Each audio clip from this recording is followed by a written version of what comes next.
How do you decide what a great photograph is? How do you define that?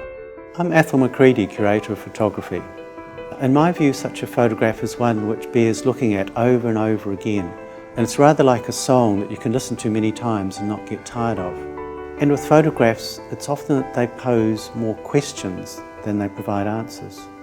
In a world saturated with images, it's easy to forget that the earliest photographs were precious objects.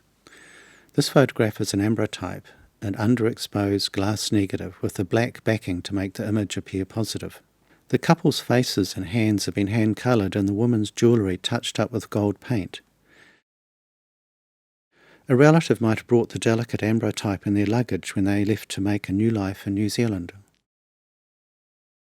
When Mount Tarawera erupted on a June night in 1886, the tourists staying here went outside to watch the spectacle. As ash and red-hot scoria began to rain down, they fled to a nearby hotel, McCredie's. In fact, they might have been safer to stay put. Part of McCredie's hotel collapsed, killing a young man. The world-famous Milford Track in Fiordland was formed in 1888. By 1895, adventurous tourists were being offered guided walks with supplies laid on ahead. Women were not uncommon in these trips, though not all of them would have abandoned skirts for the controversial but more practical breeches favoured by the women in this group.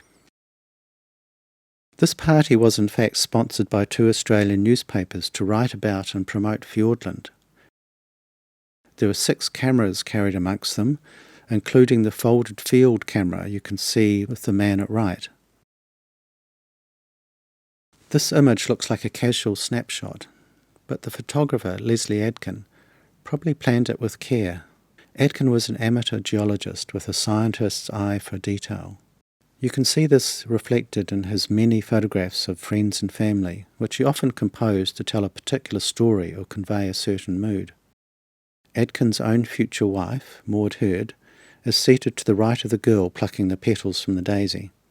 Not surprisingly, she was one of Adkins' favourite subjects during their long and intense courtship during the early years of World War I. We know next to nothing about this earnest group of office workers. Any information that might once have been attached to the image has been lost. So who are these people? Could the pair in light-coloured trench coats be drivers or sales reps, just in from the road? Which of the men in suits is the boss? And what about the 2 men looking out of the frame to the right? Are they distracted by something there? Or do they think they look better in profile?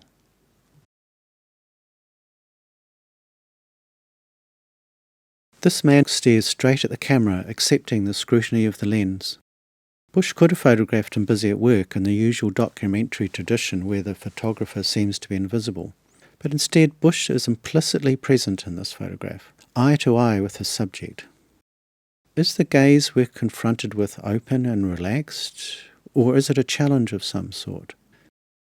Perhaps, after telling Bush about his hopes and fears, the man felt the photographer had earned his trust.